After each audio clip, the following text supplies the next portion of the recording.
Hello, YouTube. Welcome to the Stratosphere Lounge. I'm your host, Bill Whittle. It is the 17th day of October of 2024. My favorite time of year. Let me zoom this puppy in just a little bit because I feel like it. I hope everybody's doing well. We're going to have to run a tight show tonight. I've got a lot of production work to do this evening. That's not what I wanted to do. The reason is because I have been working on the latest hot mic, and there's costume changes and things of that nature. It's a big risk. I don't know if it's going to work or not, but it's worth a try. So let me just take this shot up a little tiny bit here. See what we got. It's either going to be fun or a miserable failure. I don't know which, but you know what? You never know till you try. So we're doing little skit action on the next hot mic. Yeah, we can fix this, definitely. Yeah, that's much more aesthetically pleasing. Doing a little skit work, little comedy action. I saw this, you probably saw it too by now, it's about 4 or 5 days old, this ad for the Harris Waltz campaign on what, real men. Real men vote for independent, strong women. It wasn't produced by the campaign itself, but by people for the campaign, and it is so unimaginably bad that I've spent the last 3 days trying to figure out if there's any way I could make it worse, and I think I can. So it's taken a lot of post-production, so I'm gonna have to keep this show fairly tight tonight. So we'll jump into the questions pretty early. However, you'll be pleased to know that I have, just before we began the show, taken a look at our old friends' election betting odds. As you recall, last time Trump was up by about 10, maybe something like that. And the Senate was likely to go to the Republicans, but the House was, I think, like 60-40 that the Democrats would take the House. So I just checked them before we did the show, so let's just check in over there real quick. Currently, as we record this, the chance of winning the presidency of the United States, Donald Trump at 57.7%, Kamala Harris at 41.5%. That's a 16-point lead. Trump has never been this far ahead on election betting odds, with the exception of the days leading right up to Biden dropping out of the race. Immediately before and during the Biden-Trump debate, Trump had higher numbers than he does now. But when people are betting on what they think is going to happen, not what they want to happen, Trump is up by 16 points, 16.4 points. He's up 2 points in the last day, and come on, you can do it. And Trump has gained 4.5 points. She's gone down 4.7 points in the last week. So that's nice news. All is proceeding as I have foreseen. I said during the How to Beat Harris thing that this was a temporary popular delusion in the madness of crowds, and that you don't go from a 20% approval point to a 57% approval rating overnight without the media huffing and puffing, and that huffing and puffing can't last forever. So it turns out it's not lasting forever. So that's good news. Over 16-point lead for Trump on election betting odds. The Senate, chance of the Republicans controlling the Senate is 80%. Current Senate is 51-49 Democrat. Now we're predicting 52-48 Republican. That's up one senator from last time we checked, which I think was last Thursday, if not last Monday. And then the House, which we were down on, now shows chance of winning the House, Republicans 50.6%, Democrats 49.4%, so it's a dead heat, but we're technically speaking above. I predict, for what it's worth, that all of these trends are going to continue and they're going to accelerate. My right angle, which has been delayed a bit while I've been working, like I said, on the post-production for this hot mic, is about flop sweat and how nobody believes you're going to win if you don't believe you're going to win, and also about this whole idea of a tipping point. Things start to move, and when it's a real move, not a false move, But when it's a real move, things will move slowly and then quicker and quicker. And as the table tips, then everything just starts to slide and then the wheels come off. If you're a sports fan, you've seen it in sports too, where you've got a close game or something, and maybe one team is leading, and then all of a sudden the other team catches up, and then they pass them, and then the wheels come off.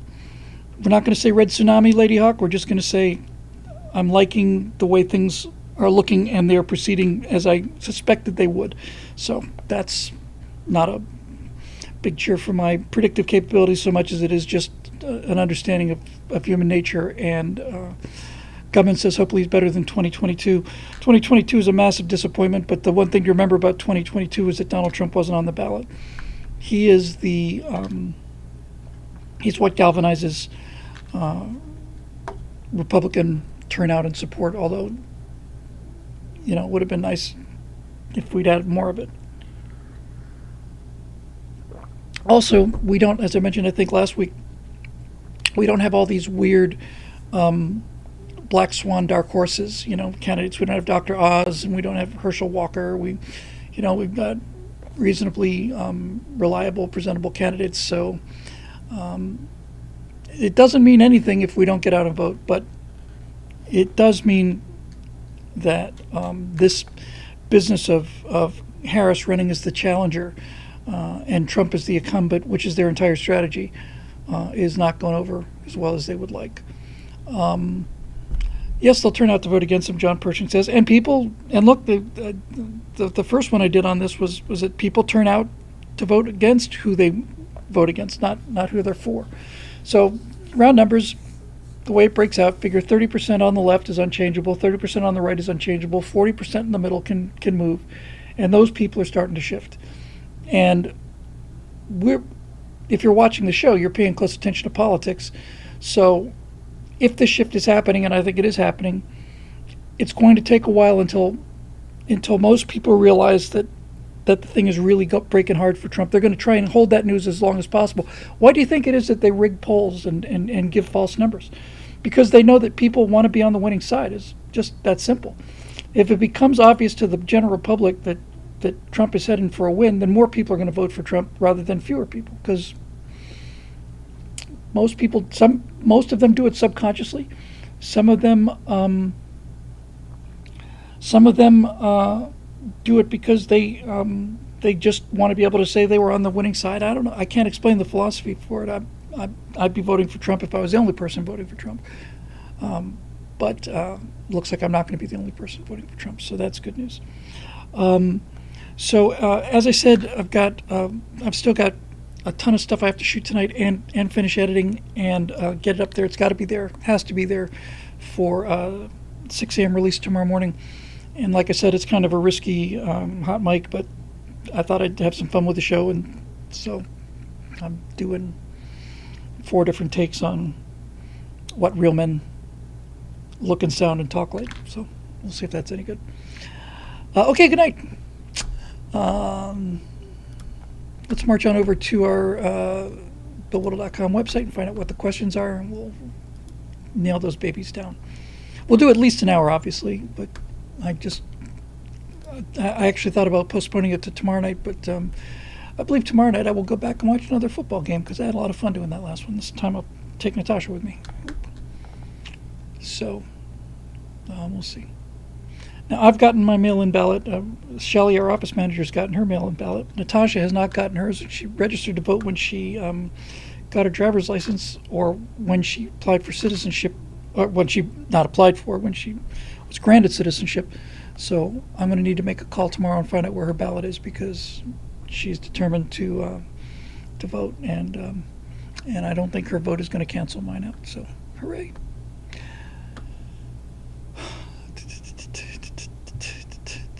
All right, here we go. I'm going to do a mail-in vote in case I'm just going to do it, but I'm not going to mail it. I'm going to drop it off in the Dropbox.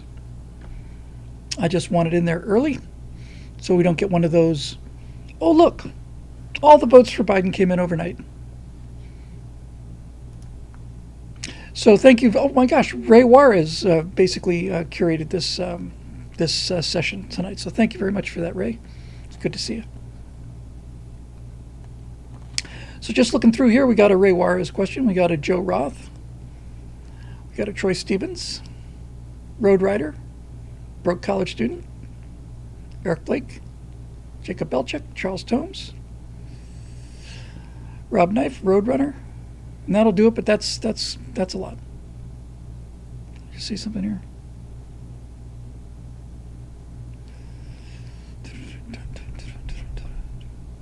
Okay, so let's just chomp on through these because some of these are a little lengthy, but we'll get through them, and once we get them all, we'll give it a rest. From Ray Juarez. Hi, Bill. Hey, Ray. Thanks again. I thought of a thought experiment. I propose that taxation is very similar to online piracy, being largely a value proposition. Well, it's piracy. I'm with you on that. Let's see how the online goes. If you knew that the government was spending your tax money efficiently and on things that benefit you, would you be more or less likely to seek out tax loopholes?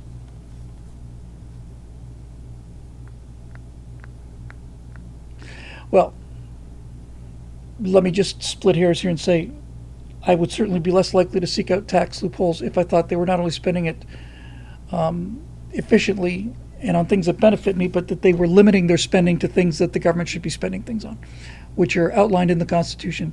And things like energy subsidies are not part of the package, and certainly distributing wealth from one person to another is not part of the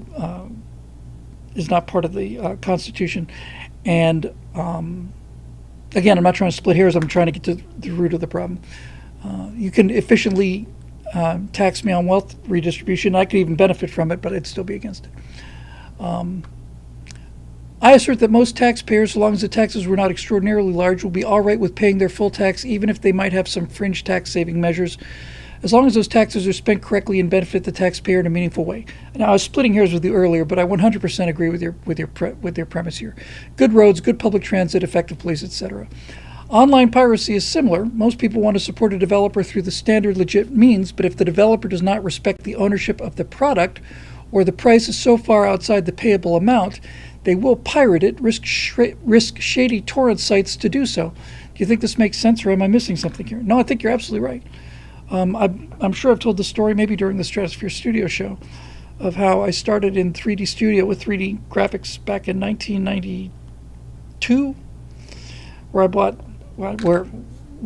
bought a pirated copy of 3D Studio, and I forget what I paid for the pirated copy, but it was something like $300 of 1992 money, which was significant money for a guy who's driving a limo for a living. And I had to go make a phone call from the corner and proceed to a second phone booth. It was really like a drug deal. And the guy gave me something like 21 1 megabyte floppy disks and just kept inserting them all, and finally installed 3D Studio. Because the price for it was something like $2,000, and it was just simply out of the question. That was one business model. Many years later, just a few years ago, well, I don't know how many years ago, more than a few now, I guess, Unreal Engine decided to make their 3D program free and only charge people if they used it to make a game that the game was making money. So instead of having a very, very small group of highly professional animators working, which was the 3D Studio Autodesk model, Unreal said, hey, here's a product, we love it. It's in our long-term interest to get people who will go on to become game developers to be familiar with Unreal. It's a self-fulfilling prophecy. If Unreal is free, especially since its main competitor Unity was free, if Unreal is free, then not only are the people going to work as game developers, but the people who are actually going to design and make the producers of the games, they're going to be Unreal people too. So I thought it was smart. So yes, people will look for if something is priced out of reach that's not reasonable, then people will start thinking about pirated copies of those things. You can find a kind of a reflection of this, not the same dynamic exactly, but it's somewhat similar with knockoffs of big brand names. Wesley Bruce, hey, good to see you, Wes. Long time no see.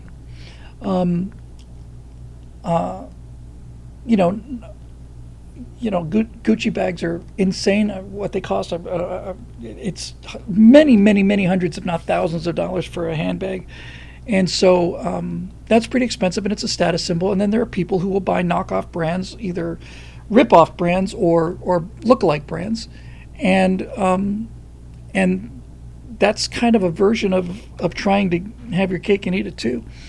But back to the taxation issue, the worst thing about California in terms of frustration is they have this very heavy personal income tax, and also the highest sales tax in the nation, or one of the highest sales taxes in the nation. You've got insane property taxes, which is one thing I don't have to worry about. And all of this gets you the third from bottom schools in the country. The roads, Natasha said, are nowhere near as good as the roads in Cairo or Istanbul, both places which she's been to both of those places. The roads, the 405 freeway, the length of the 405 freeway is even going north from the 101 instead of south where most of the traffic is. From the 101 on north to the 5, it's like driving over. It's like Mogadishu. It's just a constant disaster. And we've got homeless people everywhere. There's been hundreds of millions of dollars, like $300 million per year, is raised in city taxes to deal with the homeless issue, and they've so far built exactly 0 homeless housing projects. So it's just gigantic graft on a gigantic scale.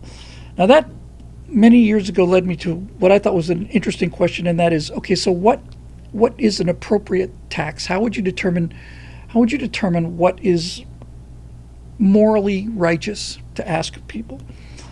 And for me, as federal tax, first of all, that's not the same question as asking where you get the tax money from. I'm completely in favor of a sales tax where you get to decide how much of your money you want to spend and how much you want to keep. You basically keep all you earn, and then you make a decision to spend what you want to, and you pay tax on that. But in terms of the actual number, what should the federal budget be? And the only answer I could come up with would be to take a look at the Constitution, determine what are the constitutional entities that need to be funded. Defense is one of them. You can make a case for interstate highways and things of that nature. You can make a case for it. You can also make a case for the states paying their own stretch of the interstate highway system and so on, but defense certainly. And there are a few others. I think there's a place for limited, because it's such a small slice of the pie compared to entitlements, which is practically 3/4 of the budget now, entitlements and payment on the debt. Buys you no government at all. It just takes money from some people, gives it to others, and then pays for the money that was borrowed by people who were stealing from the public treasury. But the only answer I could come up with is look at the Constitution, find out what is a legitimate expense of the government, and then raise enough taxes to pay for those needed goods and services, not necessarily at the bottom dollar, but at best value. And in order to do this, you have to have virtuous politicians. And in order to have virtuous politicians, you have to have a virtuous public. And therein lies the problem. I've mentioned this several times, but it's worth mentioning again because it's such a valuable lesson. I remember when somebody pointed it out to me, it just really opened my eyes on things. They basically said there's 4 ways to spend money. 4 different ways to spend money, 4 quadrants. The first quadrant is where you spend your own money on yourself. The second quadrant is when you spend your own money on someone else. The third quadrant is when you spend somebody else's money on yourself. And the fourth quadrant is when you spend somebody else's money on someone else. Go to quadrant 1, when you spend your own money on yourself, you're looking for best value. You want to get as much as possible and spend as little as possible. That's why when you're shopping for yourself, unless you're a movie star or, P. Diddy, somebody like that, pre-prison P. Diddy, then you are trying to get the maximum value for your money. And that's how you're supposed to shop. You want to get as much benefit as possible for the lowest price possible. You want to see as much value coming in and as little money going out. That's quadrant 1 spending. Quadrant 2 spending is when you spend your own money on other people. Now, you're not as concerned about value. You're not as concerned about the quality. You're still as concerned as you were before about expense. So if you're spending your own money on other people, the quality standards tend to fall because it's not coming to you anymore. You want to spend as little as possible. That's your motivator in quadrant 2, is to spend as little as possible. In quadrant 1, it's to get as much as possible and spend as little as possible. In quadrant 2, it's to spend as little as possible. You don't much care about quality. Quadrant 3, you're spending other people's money on yourself, and that's a complete reversal. Now, all you care about is quality. It doesn't matter what it costs. You want gold-plated everything because it's not your money. So you don't care about cost in quadrant 3. In quadrant 3, you don't care about cost. All you care about is getting the best possible value. You want the most stuff you can possibly get, period. Not for the price, just the most and the best you can get at all. And then finally, in quadrant 4, you don't care about the cost and you don't care about the quality. You're not spending your money, so it doesn't matter how much money gets spent, and you're not getting the benefits, so it doesn't matter how bad the quality is. So you get crummy quality at high cost, and then the person who told me this said, and all government spending is quadrant 4 spending. And I thought, oh, well, that explains everything. That just explains everything. This is why when you have proposals, the only proposals that'll work ever to get us out of this mess are proposals that directly affect our representatives in the equation. So what I mean by that kind of thing is, if it turned out that representative salaries were based on, all right, this is what you get paid a year, including the president. You have $400,000 a year. That's just a number I happen to know. So, if you apply this to everybody in government, senators and representatives and bureaucracy, all the bureaucrats as well, all of them across the table, the only way you can possibly get out of this mess that we're in, this spending mess that you're in, is to do this across the board for the government. You simply say this: whatever your official salary is, that's your salary. And that salary is going to stay that salary as long as there's a balanced budget.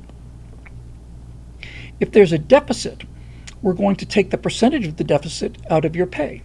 If there's a surplus, we're going to take the percentage of the surplus and add it to your pay. Now, the people, we don't live in a democracy no matter what the Democrats want to tell you. And it's not just because of the protections that we get as a republic. There are 535 people in the United States of America at any given time. There's 535 people that live in a democracy. There'd be 435 representatives and 100 senators. They live in a democracy. The rest of us are just along for the ride. So if you include every public sector employee's salaries and tie them to low cost and high quality, then you get out of quadrant 4 spending and get closer to quadrant 1 spending. So that kind of thing would have an effect on people. I think that's the only way you can do it. As long as they're spending other people's money, we're doomed. We're not only going to get crummy roads and all the other things that you mentioned in your question, we're going to pay through the nose for them. And you're going to be paying off people, you're going to be paying off your friends, and there's no penalty for it. There's no penalty for kickbacks, no penalty for corruption. If, on the other hand, you say, hey, this is the budget, stay on budget, you get your salary. Come in under budget, you get a bonus. You come in over budget, you get docked. And you get docked as a relationship to how much over or under we are. Next thing you know, everything's going to work just great. And there's nothing morally wrong with this idea. This is not unfair in the slightest. This is, on the contrary, this is reasonable, rational, and sellable. I think you could sellable. I think you could sellable. What I meant to say is sell it. I think you could sell that to the American people. I really do. Joe Roth. Hi, Bill. Hey, buddy. Whatever happened to our weekly or bi-weekly series on how to beat Harris? Well, the numbers weren't spectacular, and I decided that I was going to try and do at least 2 or 3 of these hot mics a week. So we basically kind of working those in there. For example, the thing today is that I'm working on tonight is basically an attack on the Harris campaign. So once I decided to do these hot mics, they're getting to be they're too hard to produce. I need to be doing them 3 times a week and just talk about the news. Just get them out there that morning. So I think I'm heading in that direction, although I always end up with some idea that ends up being a little bit bigger and requires more post-production, which is probably not, great. On Anyway, so the upcoming election is first and foremost on people's minds. I think at this point the results are already baked into the cake, as I think no one this late in the election cycle is still undecided. I largely agree, although there is always a movable middle. There are a lot of people who have a general idea of how they're going to go, but as I mentioned at the top of the show, what their friends are saying influences their decision. So if the water cooler conversation shifts one way or another, it actually does move a significant number of people. That's why the tipping point is so important and so decisive in so many cases. And the table's tipping real fast, and it's tipping in Trump's direction, which I like a lot. Not sure if you've been paying much attention to the early voting trends, but the Republicans' mail-in ballot requests and early voting numbers are much larger than they were in 2020, while the Democrat mail-in ballot requests and early voting is significantly down in key areas. Good. For example, in Virginia, the rural counties are coming out en masse in much larger numbers, presumably for Trump, and given the polls there are tied, Trump can pick off Virginia. I think Trump support is being significantly underestimated nationwide. I agree on the polls. I think the betting results reflect that. Another thing about betting results is it is a much bigger sample. A poll will generally do 1,000 people, and to the credit of statisticians, oftentimes 1,000 people, which seems insanely small out of 330 million people. But those numbers are pretty reliable, and But the number of people that are placing bets across the 7 or 8 different betting sites that election betting odds amalgamates in much bigger sample, and betting is a either an activity or a vice, depending on your definition, that doesn't break any particular way along racial lines. I imagine men are more prone to bet than women, but it is also something that happens all across different income lines. People go to Vegas and bet hundreds of thousands of dollars, and there are people who go to Vegas to play nickel slots. So, yes, I think you're right about him being considerably further ahead. Trump wins the swing states of Pennsylvania, Georgia, North Carolina, and Arizona by a margin of 1 to 4 points, depending on the state. I think Trump ultimately wins Michigan and possibly Wisconsin, but both less than a point, and they won't call the states for several days until they realize they don't have enough ballots to beat Trump. There. I'd like to think that the election will be called because Trump wins overwhelmingly in enough states that they can play all they want to in Arizona, let's say, just for example, and have it be meaningless. Trump also takes Nevada by a small margin of less than 10,000 votes. I think Virginia will be so close that either one can win the state, but whoever wins will be less than 5,000 votes. Solid blue states that Kamala will still win, but by less margins than Biden did in 2020. I agree with all of this. Right now, voter registration is the big issue, and Republicans are way up. Usually Democrats are up +9 or +6. Now Republicans are up +2. It's unheard of. As far as the popular vote, I think it can go either way at this point, but it'll be close, 1 million votes or so nationwide. Essentially, the electoral map looks like 2016 plus Nevada and maybe Virginia. Well, that's a very precise and very well thought out, accurate sounding prediction. Your lips to God's ears. Here's the kicker. The media will delay calling swing states for Trump that he is clearly leading in, and will be quick to call states for Harris even if Trump is ahead or the vote is close. Everyone will be watching closely to see if numbers mysteriously flip or if the totals change by bizarre amounts spontaneously. One thing I notice is that in every election cycle, the percent vote left to be counted always seems to change, which is fishy. Yes. Now let's not get complacent. Vote like your life depends on it, because it does, and they will cheat, and that's a guarantee. But our margins have to be big enough to overcome it. What do you say, Bill? Well, I agree with everything. One thing that should encourage those of you that are as worried about cheating as I am, and I'm very worried about cheating, but you should be pleased to know, I've gone and forgotten his name now, but there's a guy, and it's not just one guy, there's a number of guys. There are, as opposed to 2020, because of 2020,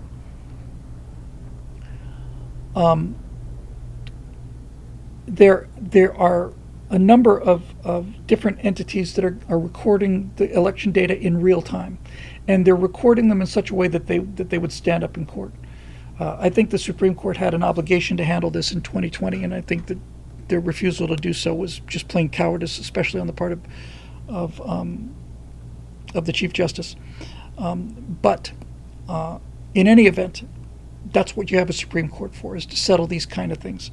But this time, the only defense you could offer for the Supreme Court was that the evidence was all, there was a mountains and mountains of not even circumstantial evidence, just, what's the word I'm looking for? Insufficiently documented evidence. Again, there was no way to prove the integrity of the evidence. I think the evidence was clear, and I think it was overwhelming personally, but it wasn't so much anecdotal so much as it was just unverified. It was unverified is the word I'm looking for. This time we're recording every vote, and we're recording every vote. We're recording all the Google searches as well to see if Google's got its finger on the scale, if it's selectively sending people to Harris or well, we already know that it is. I saw a video. I didn't run it because I couldn't source it, but it was basically a guy asking Alexa, why should I vote for Donald Trump? Politics is a personal issue, and it's not my place to make any advisories on either one of those cases. Alexa, why should I vote for Harris? Kamala Harris has a tremendous record when it comes to, and it just goes on and on and on about all the great reasons for Harris.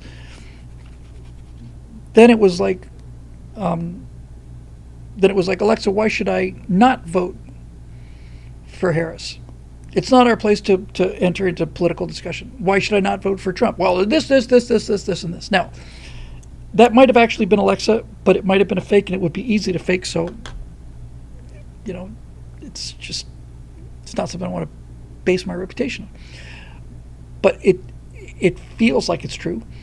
But this time, I think people are going to be ready to have evidence to go to court with. And I think if they do go to court this time, it's going to go to court with people more like Josh Hawley and Ted Cruz than Rudy Giuliani and whatever else that woman was who said she had the smoking gun evidence. So the whole thing was a sneak attack. It was the sneak attack of the fourth turning culture war. It was Pearl Harbor. We all went to bed on a Saturday night, woke up a Sunday morning, and found out all of our battleships were at the bottom of the ocean. And because it was a sneak attack, all of the data gathering and all of the evidence chains of provenance and so on, all those things happened after the fact. This time we're going to be ready, and this time we're going to be looking. And as I've said so many times before, this time if they tell us that they're closing that all the observers can go home because we're going to stop counting for the night, nobody's leaving. Nobody's leaving. We're not just going to walk out the door and go. It's going to be a whole different thing this time. So, as soon as the Pearl Harbor attack was over, the first thing they did was start paying attention to their radar and their anti-aircraft defenses. And within 24 hours after Pearl Harbor, a flight of Navy fighters or light bombers came in from somewhere, from a carrier on a shuttle flight or something, and Pearl Harbor defenses shot down something like 7 of them and killed a number of the pilots. So we went from being asleep at the wheel to trigger happy. And I get the feeling we're going to be, Eric says we're going to have our watchers bring swim trunks in case there's another burst of water main like there was in the State Farm Arena there. So, look, I'm not saying they're not going to cheat. I'm not saying I'm not worried about it. I am worried about it, and they are going to cheat. But I see signs that and just common sense and logic tell me it's not going to be 2020 again. It's going to be a much tougher proposition for them, and I think the margins are going to be much, much, much more in favor of Trump this time. So hopefully that helps. Troy Stevens, hi Bill. Curious what you think of Greg Gutfeld's take on Elon Musk in the wake of the booster catch. I think you'll greatly enjoy it. And then I guess this is a clip from it, so I'll read it. So presumably this is Gutfeld's take. Fact is, Musk beat NASA with far less employees and cash, and he did it while trying to cure disease, protect press freedom, and create an army of obedient robots. By the way, he's talking about selling those robots that'll just go and make coffee for you, or do the vacuuming, or mop the floors. He's selling $20,000 a unit as his base price for those things. That's a game changer. That's interesting. Musk is changing the world, and these bureaucrats think they can get him to shut up, but they can't. And that drives them crazy because he embraces the call for adventure, which is the exact opposite of a bureaucrat. Exactly, which is cover your butt. A bureaucrat exists purely to seek comfort, building a padded world around him without achieving an effing thing. Once a bureaucrat is born, its only goal is to feather its nest before it dies. I love how you use that third person. And yes, and any kind of risk is anathema to a bureaucrat. Because it can just break the iron rice bowl. But Musk is the enemy of comfort, which is weird for a billionaire. In fact, it makes being a billionaire the least interesting thing about him. That's a profound observation, actually. That is the least interesting thing about Elon Musk, is that he's the richest man in the world. He realizes that being comfortable with life makes you a menace to everyone else, because when you have no challenges, you use that time to infringe on others like a bureaucrat. Looking at you there, Bill Gates. Looking at you there, Jeff Zuckerberg. For Musk, it's about failure more than success. Failure becomes the next challenge, which becomes the next opportunity, which leads to wisdom. Yes. The guy voted for Biden in 2020. He's changed his mind since then. Changing your mind is a sign of intellectual integrity and especially a sign of intellect. You'd rather be right than consistent. Compare that to those who despise him. They say it's over political beliefs, but it's far, far deeper. Well, they hate it that Musk has political beliefs that are different than theirs. Everybody else has political beliefs that are the same as theirs, and that's not a problem. But Musk has a different opinion, so he's a bad billionaire now. Somebody mentioned, Dude McMahon mentioned Mark Cuban in the YouTube chat. Hey, Clay, I didn't see you there. And Cuban was talking about how Elon's a friend of mine, but he says some really stupid things that I'm not afraid to call him out on it. And then Elon replied this to me, but it didn't bother me any. And Elon did this, but that didn't bother me any. And he said it didn't bother him any, something like 6 times in a 60-second interview. And it's like, no, it bothers you a lot. Elon Musk is a visionary, and you're just a hack, and not a very smart one either, Mark Cuban. You don't like his politics. And you don't like the fact that he's become not only the richest man in the world, but also, I think you could make a strong case for the most popular man in the world. I understand there are people that hate him now because of his political views, but if you take the number of people in America that love him because of what he's doing, and then you add the rest of the globe, which is, that booster catch is as dazzling for somebody in Manchester, Madagascar, or Mauritius, for that matter. It's just stunning. And I think I saw a clip of the booster catch that had Musk just out of camera, and you could hear his voice, and the thing was coming into land, and I think it was Musk who was saying, no way, no way, no way. He couldn't believe his own eyes. That's exactly how it should be. I didn't mention this on the hot mic, but I wish I had. When they caught the booster, I found myself, I watch it, and then I just put my arms in the air like that, like touchdown. And I realized later that I had my hands in the air for about a minute and a half. I just couldn't put them down. I'm just watching like this, it's like, I can't believe my eyes. I can't believe it. I wonder what it is about, it says something about the awesomeness of football, because there is some, I don't know where it comes from, but I'm quite sure it's instinctive. It's certainly not, it might be learned behavior, but it's certainly not conscious behavior. When something goes great, humans just put their hands in the air like this, it's like, yeah! And I think it's just the coolest, one of the many, many, many, many cool things about football, especially Gator football, that when you score a touchdown, I'm not saying the Gators have scored a lot of touchdowns lately, mind you, you get the idea. Just yes, it's like yes, you get to play along.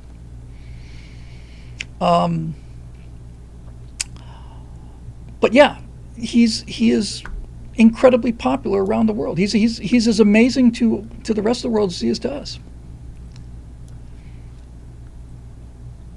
Back to the Gutfeld quote from the question. Compare that to those who despise him. They say it's over political beliefs, but it's far deeper. They don't have faith in themselves, and they hate those who do. Amen, brother. Now, they could be inspired by him, but it's just easier to envy him and become an obstacle to the achievement of others. Yep.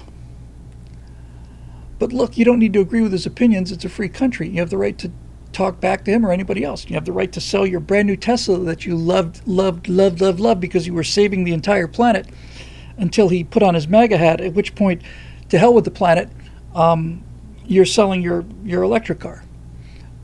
That's how deep their beliefs are, you know.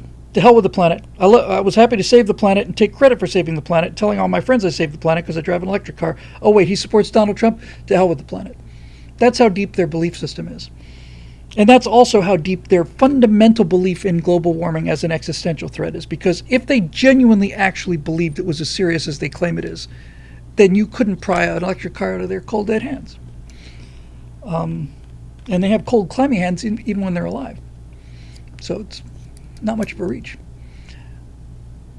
But when you try to stifle scientific progress because you hate a candidate, you're not the good guys. Maybe it should be you that we're launching into space. I thought about that. It'd be nice to ship everybody off and port them off into space, but I realized, no, it's better if we go to space and leave them here. Here's the thing about a frontier, including the final frontier. The frontier is such a part of, especially for not just especially, exclusively for conservatives. The frontier is so important to us. Tales of the Old West and the Pilgrims even, and coming to the New World and all the rest of it. It's supposed to be difficult. Making it difficult is what weeds out the R's from the K's. Making it difficult is what makes people. If it were easy, everybody would have left Europe and come here.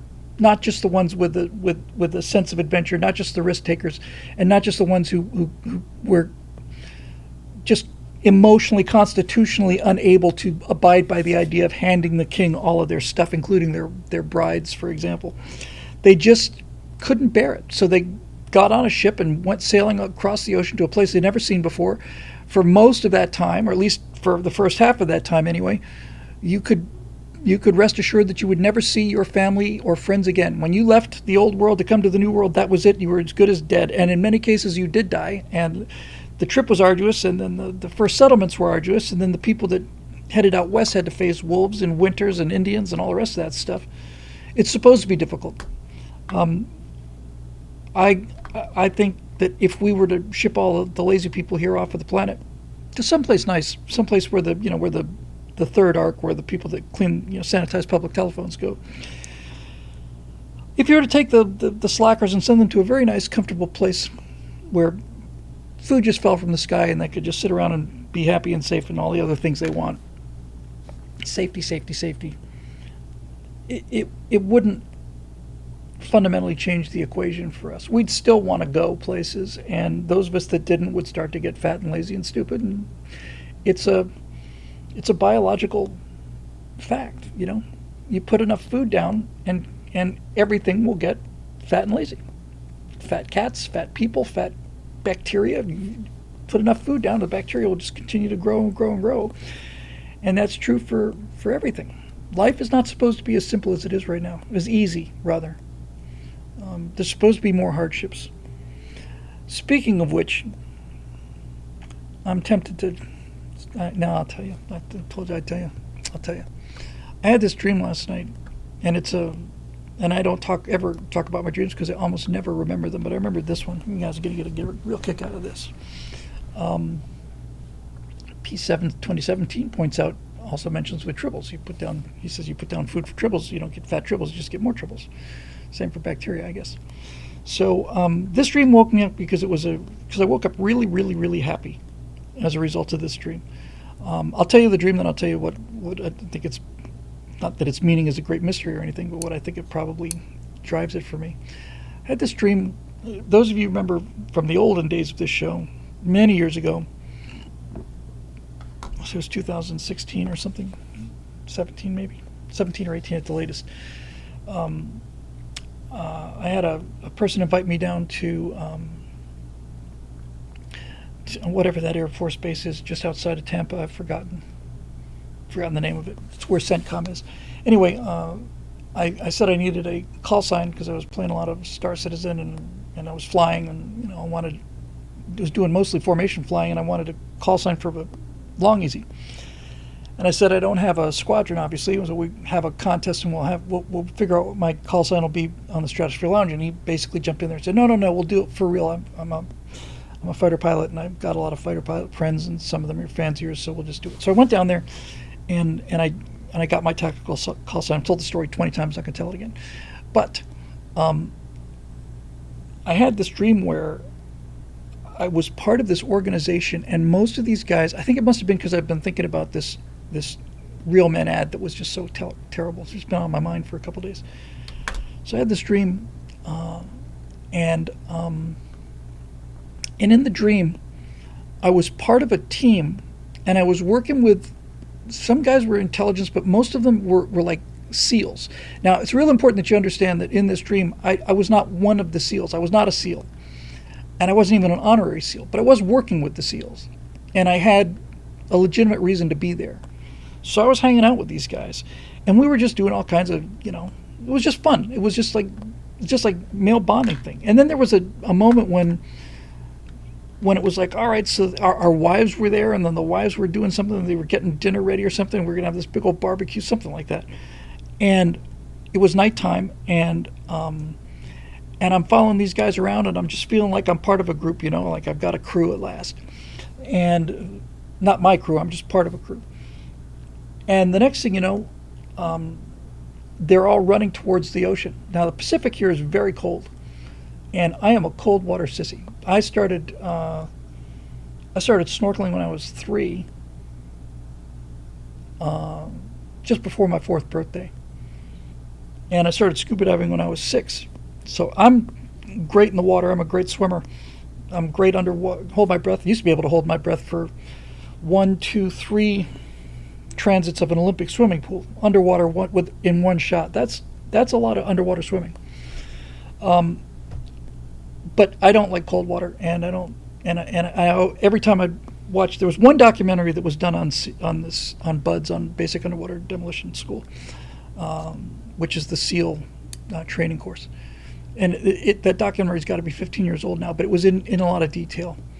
And obviously they weed out most of these people. So I'm watching the SEALs doing this, and they're carrying the logs, and they're doing all this other stuff. And I'm saying, I could probably, I'm not saying I could physically do it, but I could do it till I dropped.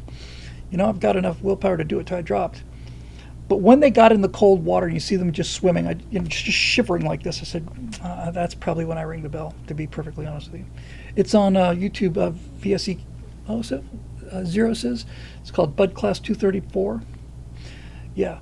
It's very, very great. It's a great documentary. Everybody should watch it. It's really, I think, really, really almost should be required in high schools for people to see what these guys go through. But when I saw the cold water, I said, let's be honest, Bill, that's the one thing you just really would probably break you, is just being wet and cold that long. So in the dream, these guys start just running for the water. And I'm not going to stand on the shore. It's like when I went down with the Air Force guys and they were flying in these thunderstorms. I don't believe I'd take off into that. But these are professional fighter pilots, and if you think I'm going to sit here and say, I don't know if it's safe, that is never going to happen. I genuinely would rather die in a crash. I genuinely, honestly would. Well, I'm telling you the truth about that because I did end up riding with them. And so I just follow them, and sure enough, the water's just freezing cold, but we're like swimming really hard. We're swimming hard out, and these guys are saying something like, we don't fear the ocean, we don't fear the ocean. It's a dream, I don't know. And we made like a left-hand turn, and we're swimming sideways. We don't fear the ocean, we don't fear the ocean. We're like backstroke, we don't fear the ocean, we don't get back to the beach. And I'm walking out of the water with these guys, and everybody's laughing and joking, and I'm part of the gang, and I'm feeling warm. I'm actually warm because I've been exercising so much, And I just felt it just felt so good to be a part of something, and I think what that's really relates to is I'm basically alone out here, not just in the studio. This wasn't always the case. When Friends of Abe was active, 10 years ago, we had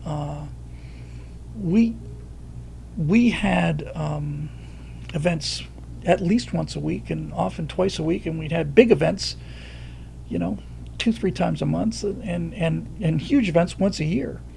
So I was out on the town probably 2-3 nights a week, just hanging out with mostly with regular production conservatives in Hollywood. But Johnny Voight would show up, or somebody else, or Adam Baldwin, and it was great. And then Friends of Abe basically came to an end, and then Daily Wire moved out of town, and Jeremy left, and a bunch of my friends left, and a bunch of people who had worked at Daily Wire left, and then one by one, there were just more and more folks leaving, and now basically I'm kind of here by myself. I know it sounds sad and pathetic. I don't feel sad and pathetic, and I don't even really feel lonely. Certainly not. It's very difficult to feel lonely when you're married, at least compared to a guy who's been single till he was 57. But that dream was like, oh, it's just great to have a crew, It's just great to have a crew. People are in the comment section. I wasn't checking. Curious to know what that call sign was. My technical call sign was and is skid. The skid turn is something that you can do in an airplane, but that's not where it came from. Basically, you get completely drunk, and these fighter pilots are just merciless. This idea that you get a cool. Nobody gets cool sounding call signs. Nobody gets Maverick. Nobody gets anything. The only person I knew who had a cool sounding call sign was somebody who started so long ago that it was still relatively. The movies hadn't gotten a hold of it yet. So they're no jokers or jesters or Icemans or Mavericks, But the one guy I know who did have a cool call sign was Dick Rutan, and his call sign was Killer. That's a badass call sign for a badass dude, man. Roadrunner said as long as it wasn't skid marks. It was very nearly skid marks. They showed mercy on me at the last minute. Anyway, the reason I got the name Skid was because they had a board full of names, and they were horrible, And, gay porn was one of them that I remember, and Bambi was another one I remember. And they're designed to remind you of your mortality and your humility. They're designed to be demeaning. The guy who did this great Magnum shooter, guy who's doing a shooter on the Eisenhower, I think it was, launching aircraft off the Eisenhower on the catapults, cut together something to Gagnon style. And his real name was, I guess he was Commander or Lieutenant Commander, maybe it was just Lieutenant Spears. So his call sign was Brittany. That's a form of a call sign where they use a play on your last name, but that's not a really awesome call sign. I got my call sign because we're getting towards the end of the night, and they had me just drinking scotch. Just I drank a third of a bottle of scotch, which for me is insane. As Fendi says, it should have been Paygorn instead of gay porn. Well played. So at the hangar where they had this, this wasn't at the Air Force Base. This was at a little private airport underneath the Class Bravo airspace for Tampa International. At the guy's hangar, he had a little electric motorbike for his kids. It was a little scale motorbike, but it was about this big. It's like the kind of thing you'd see in a circus for clowns to ride. And they said, make it ride the bike, make it ride the motorcycle. Said, yeah, make it ride the motorcycle, referring to me. Growler Jams is an awesome channel. He sounds like, it's like, oh my God, what's that guy who taught painting, Bob Ross? It's like Bob Ross is a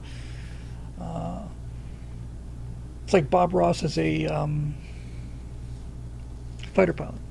I got a spinning wheel of death on my, oh, that's better. Got a little spinning wheel on Twitch. And YouTube lag hard. Okay. Both of them lagging hard.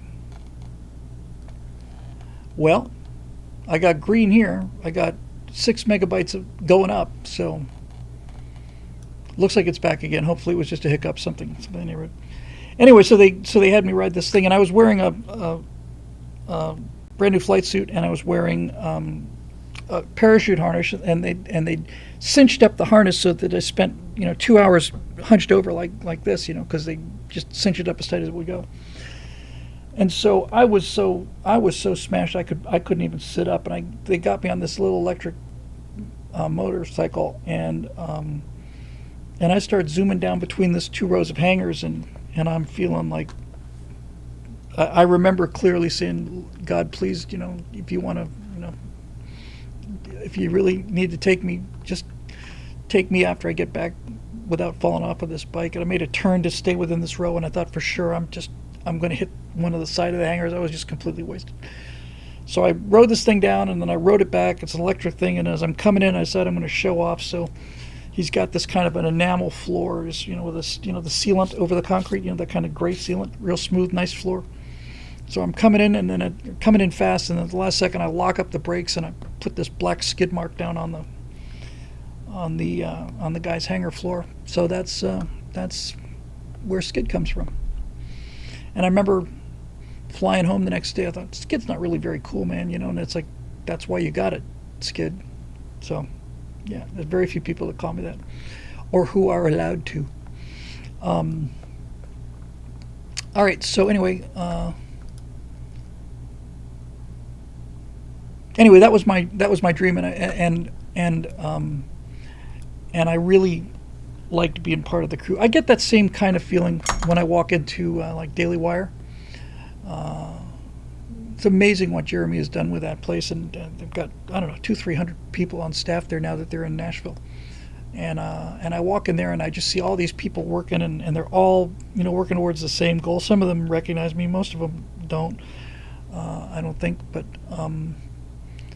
it's just amazing to go in there and see just hundreds of people. Just they're all on your team, and it'd be kind of cool going into a place like that. So I had to make a decision on the studio. I wasn't in any position to leave really, and so I'm here until end of August of 2025.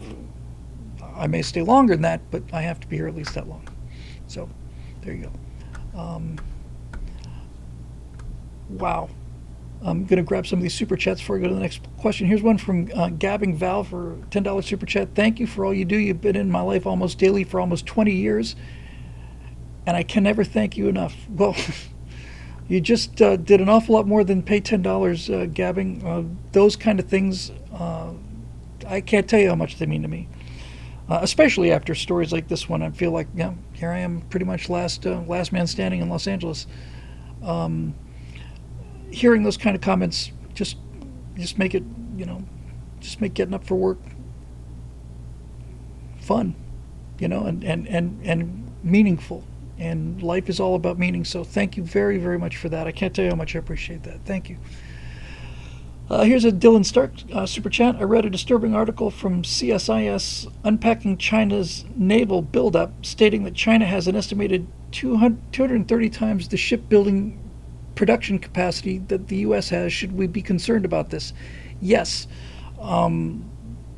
We definitely should be concerned about this, but we should be more concerned about the fact that significant percentage of our existing fleet, which is already smaller than the Chinese fleet, is sitting in port because we don't have the repair facilities to turn them around.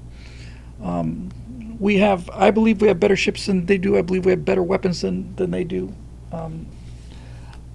I know we have better crews than they do, but wokeness and lack of physical standards are taking its toll, and that's something I'd be looking forward to very much in a Trump administration, is the restoration of physical fitness standards for the military and the simple cashiering of people that don't want to be in the United States military. You just if you've got a record of saying bad things about the country in uniform, then you got freedom of speech.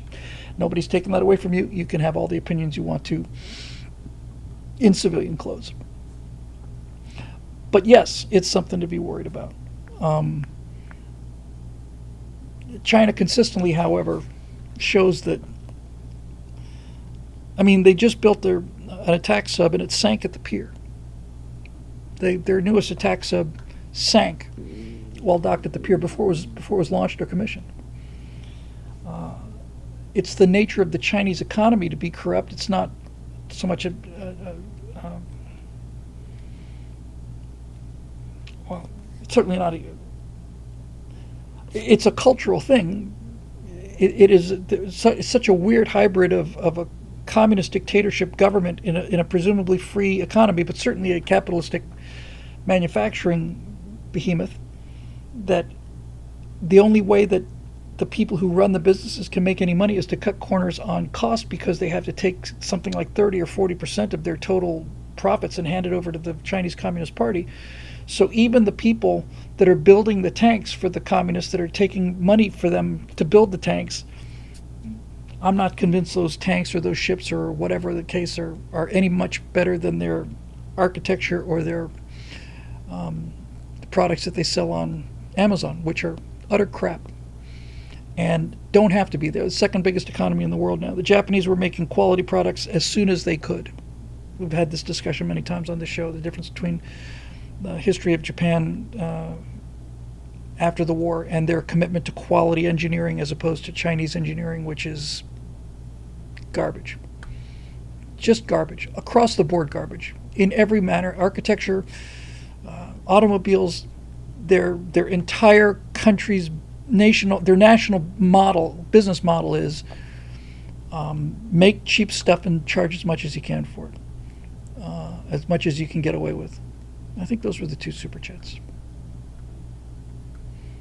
Okay. Back we go.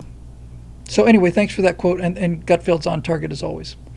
Here's Road Rider. Monday mentioned the incredible time management skills Musk must have to do everything he does, and post dozens of comments or reposts on X.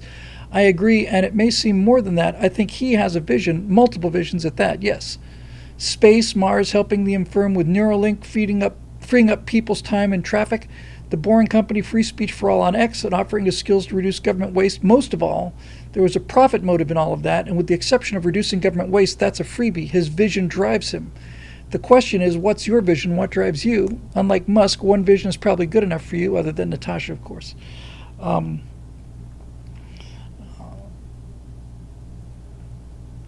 would say I have 2 different visions. They're related, and I try to align them as much as possible. Part of what I just said about that dream, being out here without a crew, it'd be really, really, really nice if I had people that I not only work with, but people I could hand stuff off to, and I didn't have to do every single thing, including posting these shows and editing them and all the rest of it. But the 2 visions I have are to try to spread as much wisdom as I have possibly can of whatever wisdom I might have gained over life. A lot of that is political, but some of that is personal.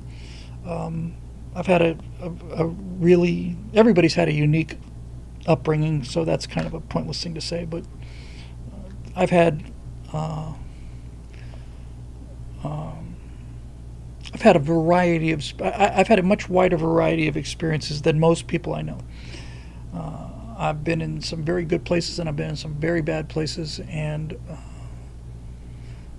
some of the places I've been would, I think, surprise a lot of you. But I've learned a lot of hard lessons, and I would like to share them with people. And of it all, the political stuff is the stuff I like the least. I like the history stuff very much. I think that I like to think that shows in the work I do. Just earlier tonight, by the way, I got final approval to get started on the next What We Saw series. I should have mentioned at the beginning of the show. Heard about that just about an hour before we went on the air. What We Saw season 5, yes, has been approved by the head boss man. I heard from him in person, and season 5 is going to be the Navy, so it's approved. It's done. I'm going to probably get the contract signed next week, and I can get started on that. I've already outlined it, and I'm looking forward to that. So the one vision is kind of sharing this wisdom, because I have the God King himself. Spent almost 60 seconds on the phone with him today. And we've got a super chat here saying, James T. Kirk, saying Elon Musk is Zephram Cochrane. He is Zephram Cochrane.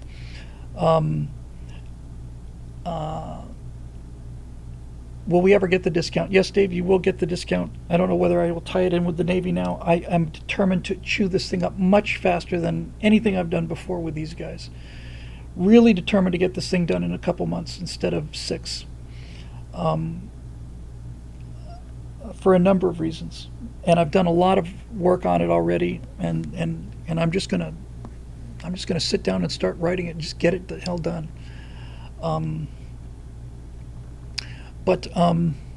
Yeah, it'd be good to have a crew. And Ace Effendi says Elon Musk is also very much like Tony Stark. I agree with that too. So that's the one vision. The other vision is much more fun. I have a vivid imagination, and I see these worlds, and the story that has become known as the colonies has got a backstory that I can work backwards to 2029, 2035. In other words, I can start the story in 5, 6, 7, 8, 10 years from now. It's a different story, and it's not going to be told linearly. I'm going to jump into the thing 250 years from now, but I can run it backwards to the present day, essentially. And that is a combination of having a lifelong passion for history and for astronomy and spacecraft rocketry. The hardware involved, the physics involved. I know the physics, I know the hardware, I know the size of the universe, I know where we can go and where we can't go, or at least where it's hard to go. And if we go into talk about going places where it's hard or nearly impossible to go, I know how to get there in a way that's believable to me, and I have very, very high standards when it comes to that kind of thing. Very, very, very high standards. So I'd like people to see that world, you know. I'd like them to see what I think space combat will really look like. I'd like them to see what I think the future can be.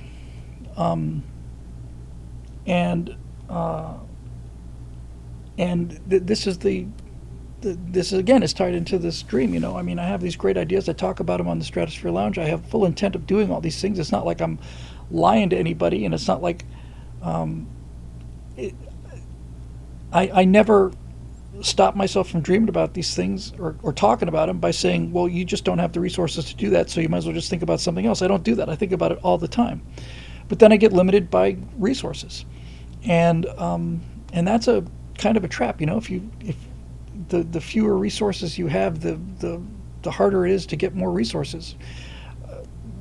Took a kind of a pasting today, a couple of unexpected large bills that I wasn't preparing for at all, and I realized that either through coincidence or through the grace of God, that dream I had last night really helped me a lot today, because it was the only lines I remember were, you know, out there swimming in this cold water with the rest of these, you know, these heroic, brave guys, and I was just honored to be in their company. And I just remember they were saying, we don't fear the ocean, we don't fear the ocean, we don't fear the ocean. And I just woke up this morning and, you know, checked balances, and it's like, well, now. And you just kind of want to, you know, if you had, how do I put this without, the people who've been well parented, understand crises in a way that's a little different than people like me who have addictive personality disorder. They look at a crisis, or even like a good gobsmacking, as something serious that has to be dealt with, but they understand they have that things will be well in the end, and that, you know, and that it's just a problem to be solved. For other people like myself, those kind of things are they're like asteroid in the sky, kind of like it's all over kind of thing. I'm not saying I was experiencing that today, but that's kind of what it feels like. It's just this asteroid is approaching, and there's nothing you can do about it, and the best thing you can do is either, you know, sleep until the thing hits, or just pretend it's not there. But this is part of the vision too, you know. And I think if you take the science fiction vision and the kind of, you know, having been bit through the ringer personally, you can you can teach the lessons on how to get through the ringer of life and put a lot of really groovy and cool chrome on top of it in terms of the science fiction, and you get not only a vision of something that's possible and worthy, but also that has some fundamental human truth to it, some that it's about something bigger than cool special effects or wow, look at that. It's one thing to have a space battle. It's something else to have a space battle with somebody who is maybe concerned that they're not going to be able to handle this, or conversely, somebody who is so wrapped up in themselves or their own arrogance that they're sure it's going to go a certain way. These kind of human things are part of the observation process. So the two visions would be to transmit as much of the knowledge and wisdom I've got. I know a lot of things. I've soaked up a lot of information in my life, been able to process a fair amount of it, and sometimes put it together in different ways that help people understand things. That's an enormous joy. Hearing comments like the one I saw earlier tonight make my entire life worth living, to be honest with you. And the comments on things like, Apollo 11 or America's Forgotten Heroes of the Cold War, or Empire of Terror. When I hear people say things like, "Well, Empire of Terror just really shook me up. I had no idea," then that's mission accomplished for me. That's one of my two visions being fulfilled. And as I said, the super chat is one thing, but the value of the comment is orders of magnitude greater than the value of the donation, and I'm grateful for the donation.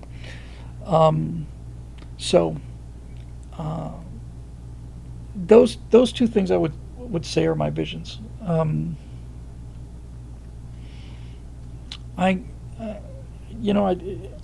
don't want to constantly be ragging on things, but I know that Jeremy and Ben and a bunch of those, at least Jeremy and Ben and some others, have spent time with Elon Musk, and I often just want to know one thing, and that is, have any of you ever recommended Apollo 11, what we saw, to him? Because I think he really like it. I really like it a lot. I'm proud of all the series I did for Daily Wire, but Apollo 11 is the one that I love. That's the one that I love because that was the one I could have fun with. I just had fun with that one. Because it was nothing but good things in that. It was just nothing but good. And I just had to, I got to play with that one in a way that I wasn't able to play with any of the others. And I just thought, Elon Musk would really like this. He's a space nut, and I think this is the best space. I know it is the best space documentary I've ever seen. I'm maybe I'm just wallowing in my own crapulence, but I objectively believe it's the best space documentary ever made. And a huge part of that is the crew at Daily Wire, who found clips that I'd never heard of or seen before, and the editing and the set especially, and all the rest of it. Eric wants to know if I talked with Jeremy about election night. I talked to him earlier this evening briefly, and when I talked to him last time about 4 or 5 days ago, he said they had me on the whiteboard to get me out there, but I don't know whether that's going to happen or not. I assume it is going to happen, but we'll see. I was glad to get the go-ahead, but the last the Cold War was, it wasn't emotionally draining or anything, but it's a serious topic. Apollo 11 was fun. America's Forgotten Heroes was inspiring. I loved doing that because it was just great, and there was talk about filming America's Forgotten Heroes because, to be honest with you, we did actually film it. It just didn't look good. The set wasn't up to standards, and Jeremy took a look at it and said, I just don't think visually it holds up. Let's just do it as a audio release. But there is talk of the same for the Cold War. The Cold War originally was audio, released on audio only. We went back and reshot it much later, and I thought the shoot turned out great, and I thought the video documentary was great. So the those things are good, but things like the Daily Wire history documentaries are not the same thing. They're not the same vision um, uh, as the colonies. The colonies and Big Bat Problems is an example. I've seen that movie 40 times. I just need to get it on paper. And to get it on paper, I need to be able to get the rest of this stuff out the door, which is why I said I had to do a short show tonight. We're already an hour and a half into that, and I don't think I'm a third of the way through the questions. So you can kind of see in real time how this thing works, right? The kind of the flypaper trap. Don't get me wrong. I haven't had to go to work in, man, pushing 20 years now. 16 years since I last went to work, did a job for somebody else. Starting in 2008 at PJTV and with Eject. Before that, but see, while I was doing Eject, I had an actual job. I was working for somebody else. That was work. Since we started at PJTV, it's not work. It's just, I can't believe I get to do what I want to do and make a living at it.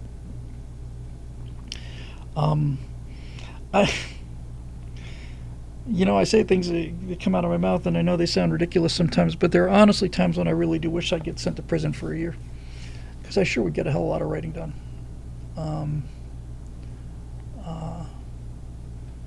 John Eden said the end of the Cold War is when global warming started. Sorry, bad joke. You know what about it, though, John? That's not a joke. It's not a joke, and it's not a coincidence.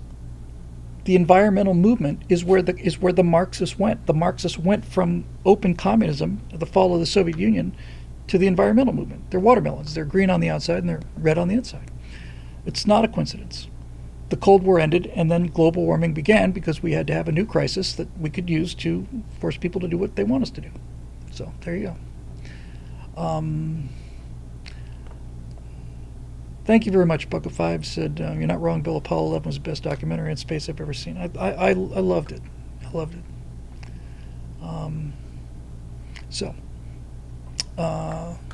Hopefully that got to that question here. Let's see what we got left. I'm feeling more and more that, we got broke college student, Eric Blake, Jacob Belching, Charles Thomas, Bob Knife, Roadrunner. I'm changing my mind here.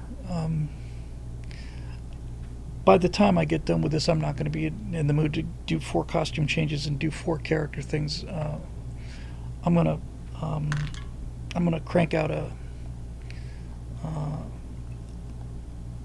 one of the right angles that we got in the can, and probably 2 of them. Well, certainly one of them, and then I'll come in early morning tomorrow morning, try and get in at 6 and shoot them then. We'll see.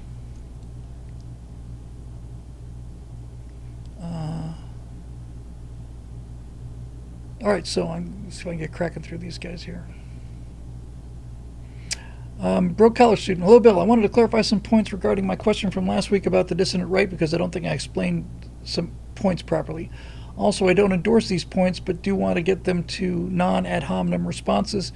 You could talk to some of those people who believe in some of these points. One group that I think is pretty good faith is the podcast of the Lotus Eaters in Britain, who are like a smaller Daily Wire. They usually do unedited streams like the Stratosphere Lounge and would probably talk if asked. Points I don't think I explained well. The dissident right views the story of World War II to be a dead hand on Europe that prevents nativists' concerns. So I remember now we're getting into the question we took before.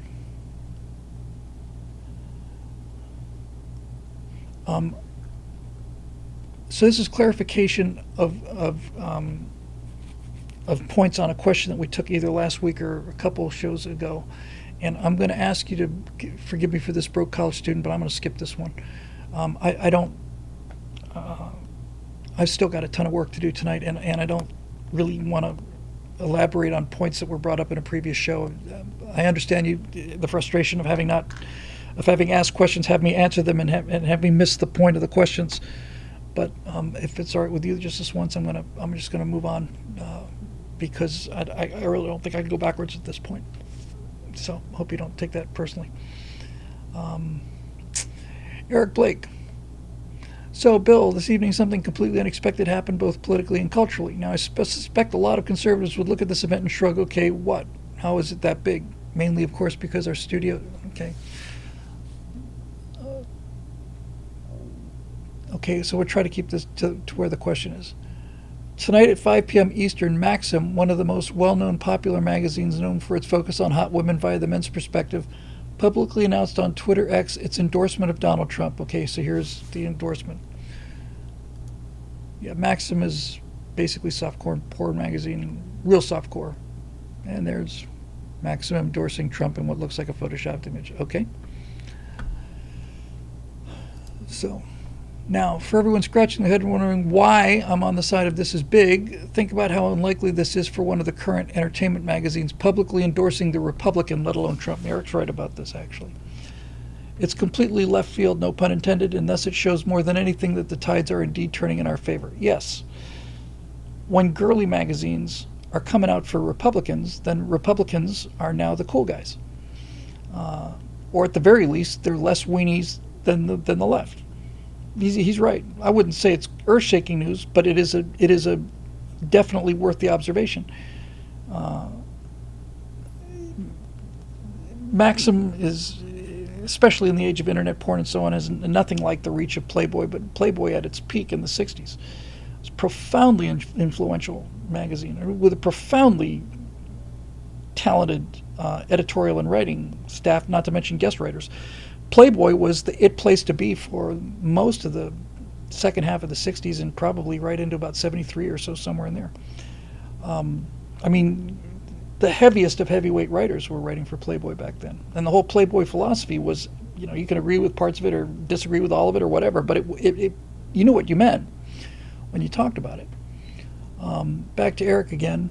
We're not just beyond peak woke. We're actually gaining ground in a battleground that should be pretty obvious. After all, we're the ones who believe in loud guns, fast cars, and hot women.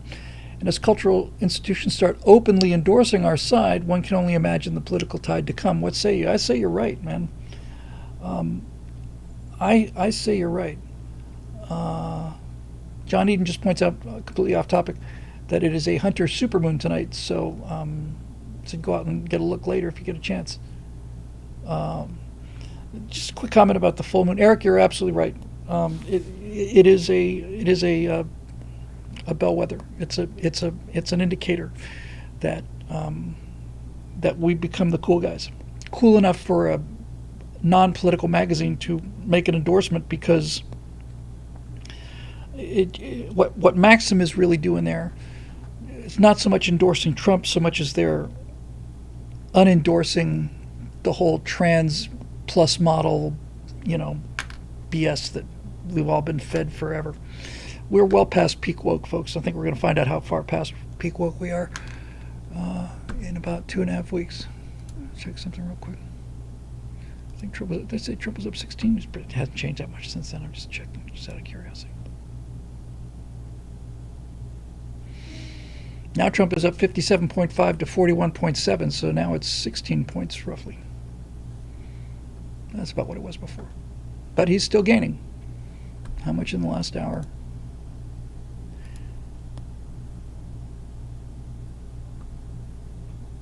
No, it's about the same. But nevertheless, nice, comfortable lead. Okay, back to the questions here. No, you're right, Eric. It's a good point, and I'll take it. I'll take that endorsement. Dylan Stark says Dick Cheney endorsed Kamala. So did Liz. How can she lose with endorsements like that? That's just Dick Cheney's way of, shooting.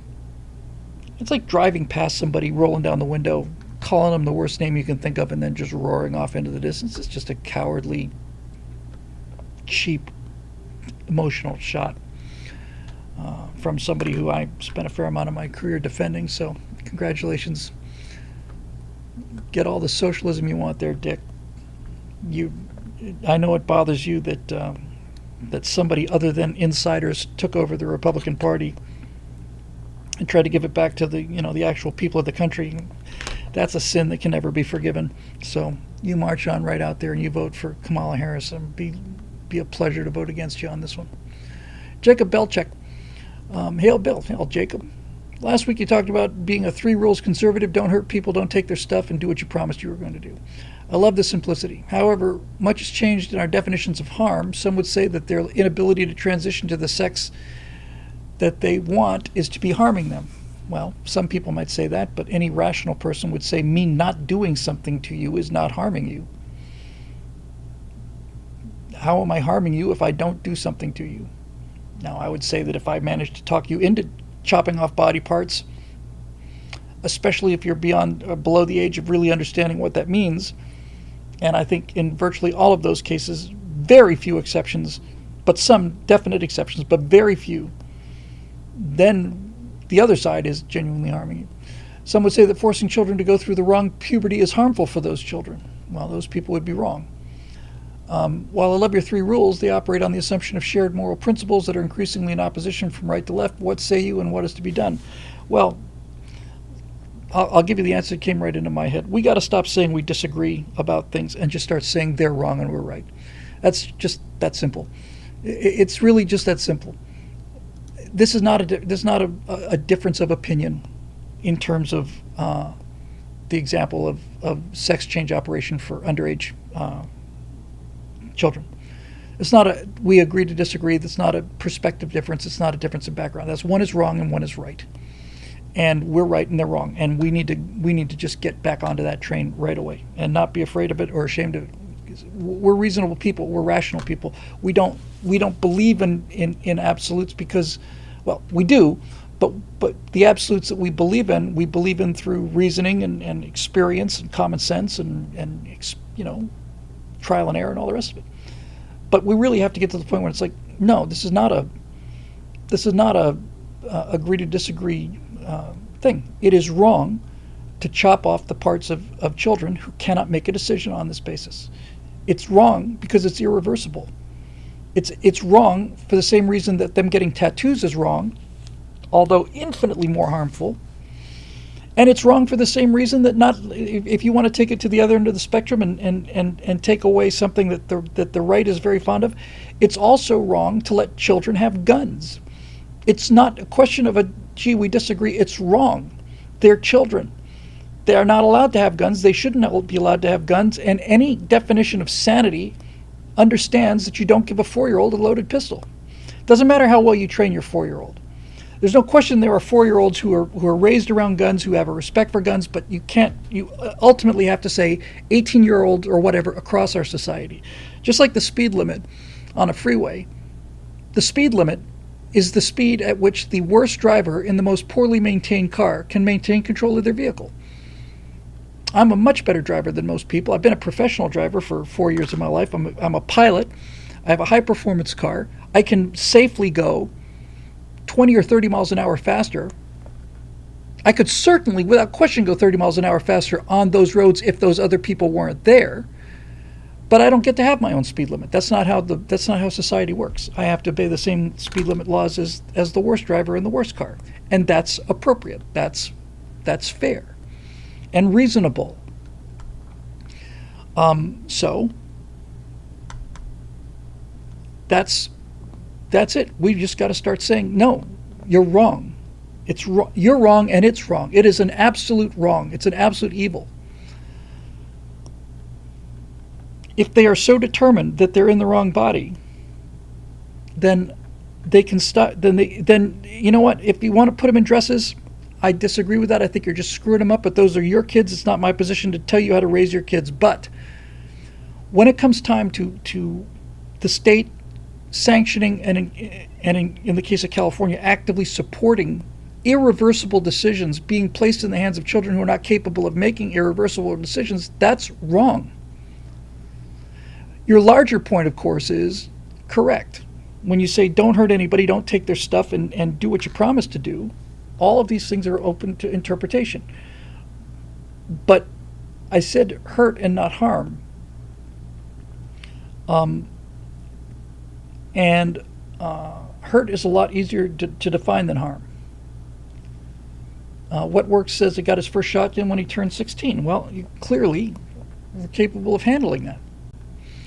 And I'm not saying you weren't. I'm not. You.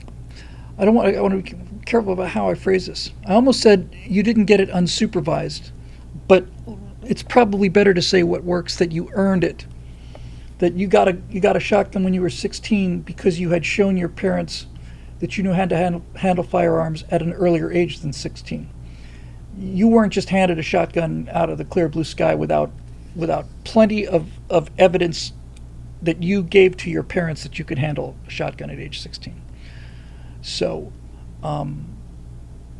yeah, but you're right. Ultimately, you're right. You do have to make a decision about this. That's what courts are for. But harming people and hurting them are two different things. And I can't hurt you if I didn't do anything to you. And if you say, well, you hurt my feelings, well, then you don't understand what I mean by hurt. So we'd have to define that, wouldn't we? We'd have to say hurt means physically harm, physically hurt, cause physical damage to the body, and then you start getting into lawyers, and then that's why you can't have three laws, because there are people out there who either don't see the obvious or are determined to deny the obvious. There was some argument, I forget the context, I forget everything about this except for the actual quote. I forget who said it and I forget what the context was, but there was this ongoing tedious argument about definitions, and one of these guys stood up and said, gentlemen, we all know the difference between a live horse and a dead one, so therefore let us cease flogging the latter. And I thought, yeah, sometimes you just have to cut through that Gordian knot cut. It's like, we're done. We're not going to argue about something this obvious. That's all you do. That's all you do is argue about things that are obviously don't need any argument. Basically, Bill, this is why we can't have any nice things. That's exactly right. 2017. This is why we can't have nice things, because people want to argue away the obvious. They want to argue that men and women are the same. They this is their life. Is making this argument.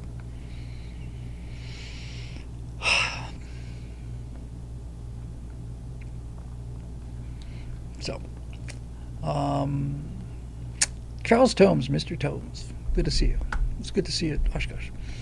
For an undisclosed location in flyover country where even early voting includes proving eligibility to vote and signing a legal document with felony charges for fraud, well, you mean like a civilized country. Darth Chuck the Merciless exclaims, the Las Vegas betting stats are showing Trump with a 20-point lead. Elon Musk is both stumping for Trump and leading the world, while leading in the U.S. in a couple of metrics, but that's the same thing. In tonnage and number of space launches, satellite-delivered internet, 2 cars in the top-selling 15 cars and trucks in the U.S. Kamala Harris is demonstrating her thin-skinned nature on TV interviews and absence from the charity dinner tonight. She also can't answer a simple question. It's not that the answer to every question is Donald Trump, so you may think you're being very clever, but you're just simply proving what everybody already knew before you did the Fox interview, and that is you're not capable of answering a question like what are you going to do about the border or the economy, because you're too stupid to know the answer.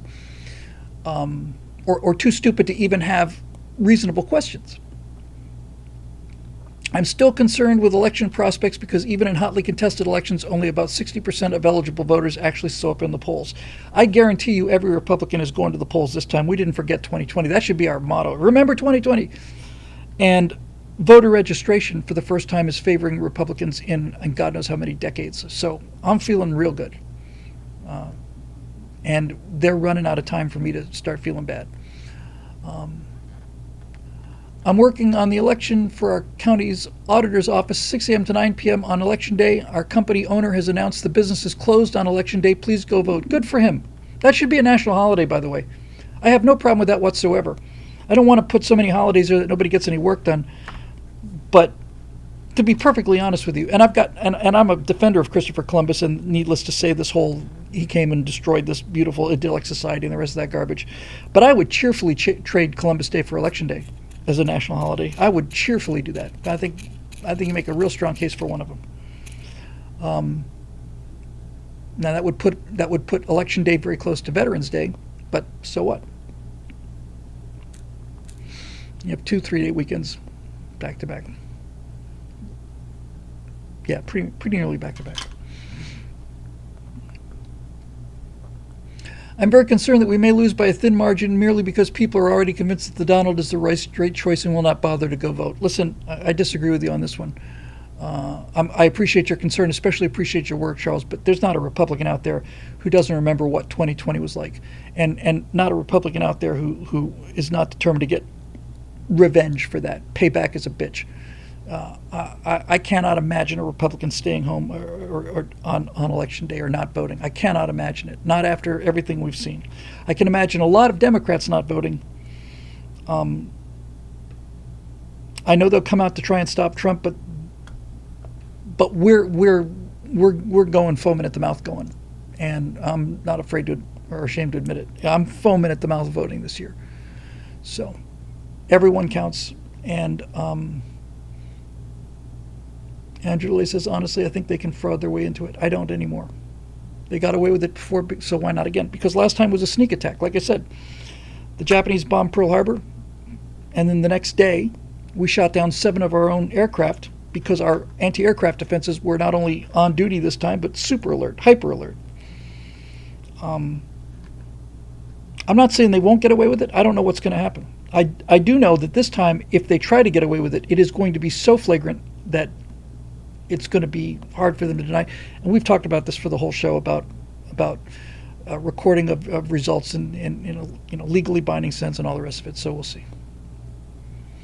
Just get out and vote.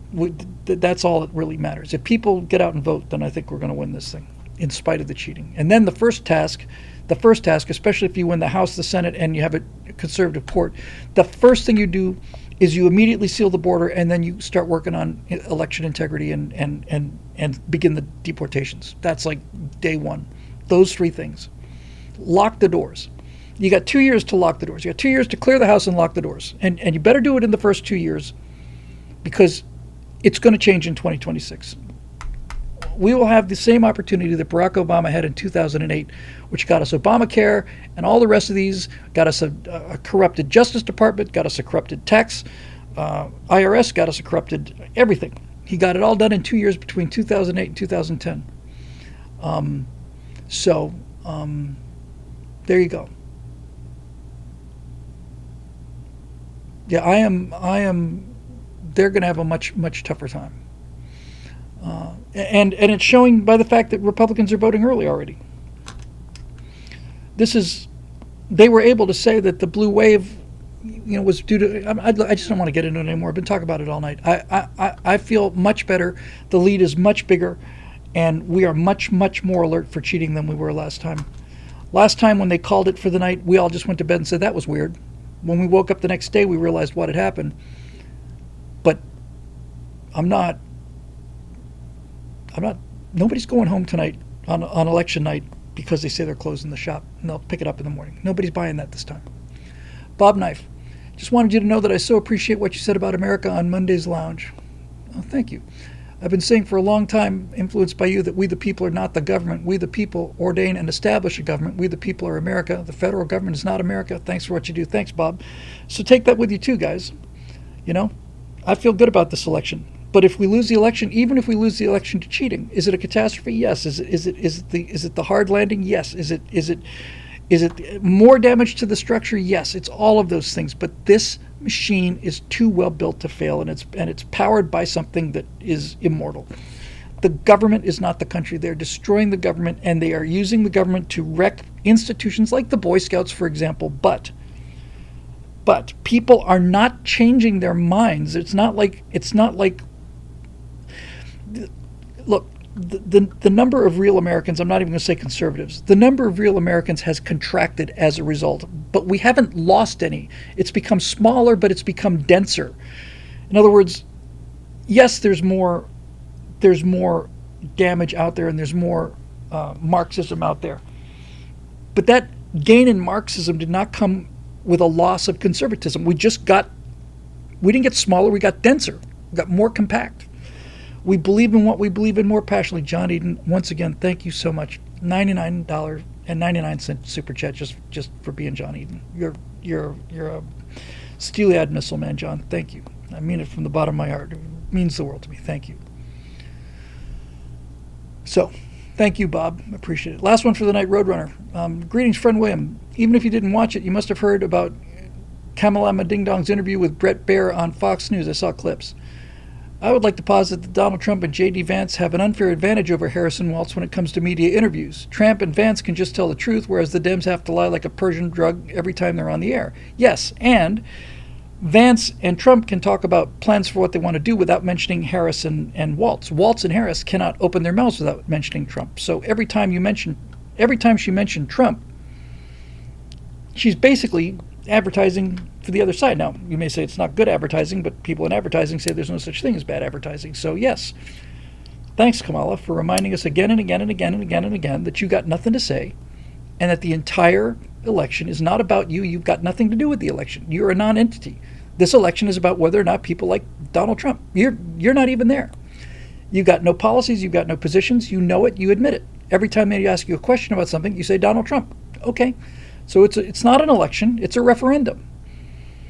And we have to compare Trump to you and that master of intellectual intrigue, Joe Biden. And he can take his ice cream cone and put it where the sun doesn't shine, and you can go back to your previous occupation. Because I don't think you're going to be president of the United States. I didn't think so when I saw you at the end of your convention with that clown suit named Tim Walz, the two of you holding your hands in the air, your vice president half a foot taller than you, just walking around looking grinning like idiots, and there's no there. This is the thing about Hillary Clinton, the most despicable person in my lifetime, without question, by a wide margin, the most despicable human being in the country right now. I'm not saying the worst person because there are murders and so on, but just in terms of sheer awfulness, she takes the cake and it's not even close. But there was substance there. She was substantively evil. This is just a shadow of a clown, and I'm not too concerned about it. And he closes the question with comments. Thanks again for the great shows, even if you still haven't updated us on Major Mace Mattingly, the colonies, story mechanics, or any of your other endeavors. The colonies is the colonies. That's well downstream. But Mattingly, story mechanics, and most especially things to come, I realized 2 months ago, I cannot launch those things without knowing who wins the election, because the way those stories are told are going to depend on the election. The comments that Mattingly makes about our society are going to be spun by whether or not Trump wins the election or not. They're going to be, here's how we rebuild, or oh my God, you guys have screwed the pooch. Likewise for things to come. Things to come are going to come. It doesn't change what's coming. The entire theory doesn't change if Donald Trump wins. Trump winning or losing is going to be the difference between a hard landing and a soft landing, but that is going to determine how the thing is pitched. If Harris wins, it's going to be pitched like, okay, here it comes. If Trump wins, it's got to be pitched much more like, here's the damage that's been done. Here's where we're going to be expecting trouble, and here's how we should start working our way out of it. And if I'd started them earlier, they would have been well on their way. But by the time it got to be, time freed up in the set and all the rest of the stuff, I just realized I couldn't commit to a style on either one of those things until the election's over. And as far as story mechanics goes, nobody wants to talk on camera about anything until the election's over. It's just sucking all the oxygen out of the room, and it gets closer and closer. And one way or another, we'll be past this in a couple weeks. So, there you go. We'll see. Is it, what is it?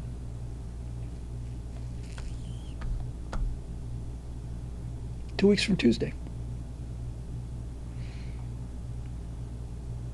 Good. I want it over with one way or another. Okay, so we managed to get through all the questions, and I am actually thinking I'm gonna pack up, go home, and go to bed at 9 o'clock, and get up at 6, get in here, knock out that right angle, so that's posted and then shoot the stuff for hot mic. I was hoping to get 2 out this week, but here we are. I'm certainly not going to be recording hot mic tonight, and to do the first of the right angles is, I'm looking at another 2 hours worth of work, and I just don't really want to be here for another 2 hours. Although I really should.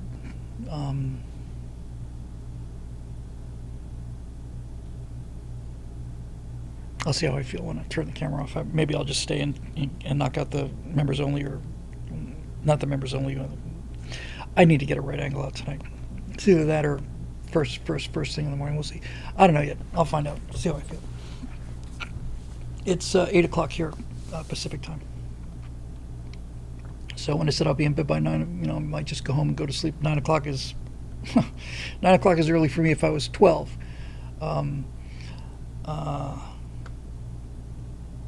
But if I got to bed at 9, 9:30, 10 at the latest, then I would naturally wake up around 5:30 or 6 and roll in here and get them out with a fresh mind. I think that's what I'm going to do. I'm just going to. It's a hard thing to sit down and edit things after these shows, because it's like, my God, beat. I think I'll go home early and go to bed early and come in early, and instead of it being released at 6 a.m., it might be released at 7:30 a.m., and that's probably going to be good enough, I guess. Okay. Yeah, you know what? I guess that'll do it. So we got through all the questions, so hooray for all of us together. And I think I'm going to head home. You probably know by now that this show is made possible by the members at BillWhittle.com, who have stuck with us through thick or thin, and thin and thick, and fat and skinny, and all the rest of that. Various terms and conditions apply. We're very, very grateful for all of them, and especially grateful for the super hardcore that makes up the Stratosphere Lounge and Stratosphere Studio live audience. It's just consistently somewhere in the general neighborhood of 200, 225 people, something like that. But here all the time, and you guys are my crew. You're the guys I go swimming in the Pacific with, and if these shows do you any good, that's great, because they do me more good than they do you. That's an absolute fact.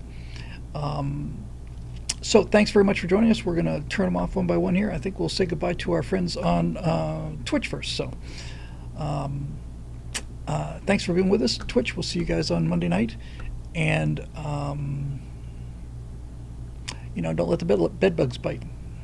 That's for those of you who might be living in New York City or other democratically held areas. Okay, YouTube. We've gotten rid of those elitist snobs. I never liked them. Thanks very much for joining us. Thanks again for all the super chats, and we will see you guys on Monday night. And I'm very curious to get the feedback on this kind of nutty, wacky hot mic I'm going to have released by tomorrow. Okay, thanks for being with us, and we'll see you on Monday.